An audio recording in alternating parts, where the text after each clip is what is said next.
pertanyaan. Mengapa putri duyung ini jelek begitu? Ia hidup di kedalaman 700 meter di dasar laut. Tidak ada mata tapi ada telinga, adalah karnivora. Kekuatan serangan yang kuat, menurut laporan otopsi, dapat membunuh 2 hiu putih besar dalam 20 detik. Makhluk berdarah dingin, tanpa emosi. Betapa indahnya terlihat di film. Makhluk di sebelah putri duyung bahkan lebih langka. Ia sama seperti alien di Gunung Phoenix UFO. Makhluk yang tidak diketahui asalnya. Setelah ditangkap, ia berniat untuk melarikan diri dari bumi. Kemudian ditembak jatuh oleh angkatan udara. Untungnya dia memakai armor anti peluru jadi tidak apa-apa. Mereka segera melakukan pertolongan pertama untuk itu. Meskipun Seth menemukan obat dapat membantunya hidup di bumi, tapi itu sangat sombong, gak mau ngobrol dengan manusia. Keduanya bekerja di pusat keamanan yang terbesar di dunia. Organisasi ini berspesialisasi dalam penyelidikan fenomena supranatural yang tidak dapat dibuktikan oleh sains.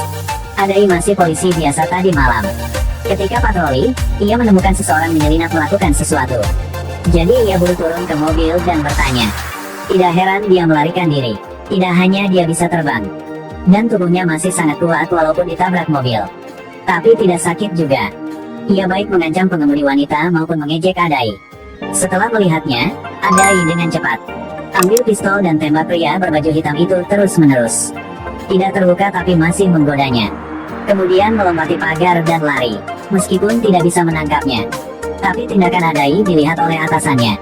Keesokan harinya, dia langsung dikirim ke pusat keamanan. Saat masuk ke dalam, ia tercengang. Karena peralatan modern di sini ia belum pernah melihatnya. Tidak heran ada hal-hal modern seperti itu di dunia.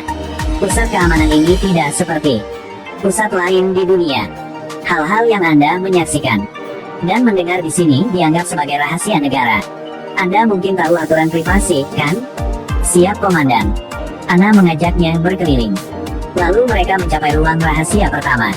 Di dalam ruangan ada 4 tabung reaksi yang berisi nutrisi. Di dalamnya ada 4 makhluk yang aneh, termasuk 2 putri duyung berusia 16 tahun. Ana terus mengantarnya ke gudang senjata. Ada banyak senjata modern di sini, dan senjata zaman kuno, termasuk busur dan pedang. Bahkan ada tongkat. Aku tahu ini. Pemiliknya memiliki temperamen yang buruk. Ana mengeluarkan senjata yang diizinkan untuk dibawa oleh Adai. Apakah ini pistol? Apakah itu merusak? Ini adalah senjata yang baru penelitian. Memiliki 2 cara menggunakan kondensasi udara dan pendinginan cepat. Hulu ledak udara. Dapat dengan mudah menembak melalui M1. Dibuat di AS, tebal 70 cm. Kalau menembak makhluk itu, maka akan menghancurkannya. Hulu ledak dingin bisa membekukan tujuan dalam sekejap mata. Adai tidak percaya, jadi dia mencobanya. Tak disangka, tidak sengaja menarik pelatupnya. Tembak laras dasar, pangkalan segera mengaktifkan sistem tempur. Untungnya, Ana segera memberi perintah untuk menghapus peringatan itu. Tetapi keduanya juga mendapat 10 tahun karena merusak properti publik. Siapa yang mengira bahwa bos membebaskan mereka sebelumnya? Hanya karena rekaman berasal dari Kepala Angkatan Udara.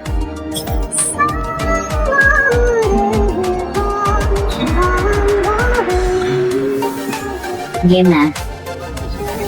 Saya juga nggak tahu. Hanya mendengar suara ini memiliki perasaan tidak menyenangkan yang tak terlihat. Benar-benar sedih.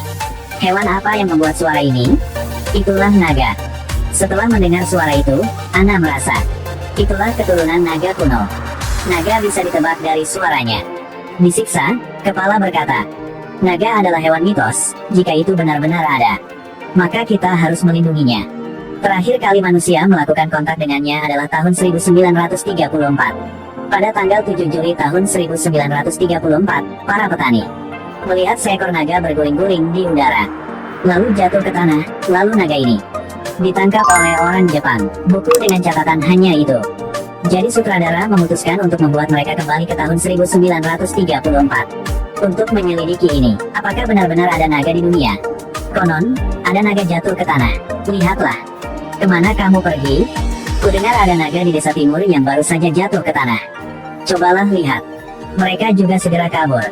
Tapi Dewa Naga ditangkap oleh orang Jepang. Hanya 1 ekor yang terlihat di belakang mobil.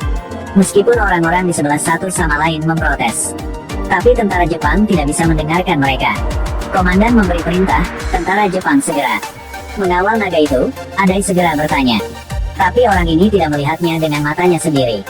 Aku nggak lihat, kecuali gadis itu. Tasya pun lihat. Gadis ini belum makan beberapa hari. Adai mengeluarkan bapau untuk merayu gadis kecil. Ana menggunakan kemampuan pencarian garis keturunannya. Rasakan saat naga jatuh. Langit tiba-tiba awan gelap. Ada seekor naga muncul. Kemudian perlahan mendarat di samping gadis kecil.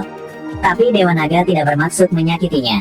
Tapi masih dekat untuk menyapa, lihat tamu aneh ini. Gadis kecil itu tidak takut, tetapi mengangkat tangannya untuk menyentuh. Tak disangka, saat ini ada sekelompok yang aneh muncul. Menyerang naga, meskipun sudah waktunya. Melawan tapi tak disangka. Tentara musuh memiliki senjata modern. Naga itu ditembak satu kali dan jatuh. Seorang wanita memasang perangkat ke tubuh naga. Gadis itu tiba-tiba menoleh ke arah Ana, ternyata orang-orang itu juga bepergian melalui ruang angkasa, keduanya segera kembali ke zaman modern. Melaporkan ini ke kepala, lihat orang-orang itu ingin menghancurkan sejarah, dengan sengaja membantu tentara Jepang menangkap naga. Direktur memerintahkan mereka untuk melanjutkan bepergian melalui ruang angkasa kembali ke tahun 1934 untuk menyelamatkan naga. Pada tanggal 7 Juli tahun 1934, ada seekor naga mendarat ke tanah. Naga mendarat di desa, tetapi ada sekelompok pasukan Jepang juga bepergian melalui ruang angkasa. Mereka membawa banyak senjata modern. Turun dan tangkap naga ini. Momen kritis. Ada dua orang kerjasama dengan naga melawan tentara Jepang, tapi musuh tidak menyerah. Naga takut dengan tembakan, jadi dia terbang ke langit dan memuntahkan api ke tentara Jepang. Lalu terbang tinggi saat kedua belah pihak bertarung. Kemudian satu peluru sinyal tiba-tiba melesat ke langit. Siapa Anda? Kami adalah tentara Jepang. Siapa nama Anda? Jepang kalah menyedihkan karena orang yang bodoh sepertimu. Bajingan. Jepang benar-benar tidak mengenali dirinya sendiri. Kedua belah pihak yang sama tim tapi bergegas untuk bertarung. Pihak lain dengan senjata modern menembak mati semua tentara. Lalu, orang-orang ini kembali menyerang Adai dan Ana. Daya tembak di kedua sisi kelelahan sehingga mereka saling meninju. Tentara Jepang ini mungkin tidak pandai bertinju. Jadi mereka dikalahkan ketika Ana hendak menjatuhkan pemimpin. Tanpa diduga, piring terbang datang menyerang mereka. Tentara Jepang juga mengambil kesempatan untuk melarikan diri. Meskipun tidak bisa menangkap mereka, tapi berhasil menyelamatkan naga. Kalian berdua pasang mesin waktu. Kemudian kembali ke zaman modernitas. Film ini adalah film sains, tapi ada beberapa detail yang agak konyol. Apalagi sang sutradara juga membiarkan sang penjahat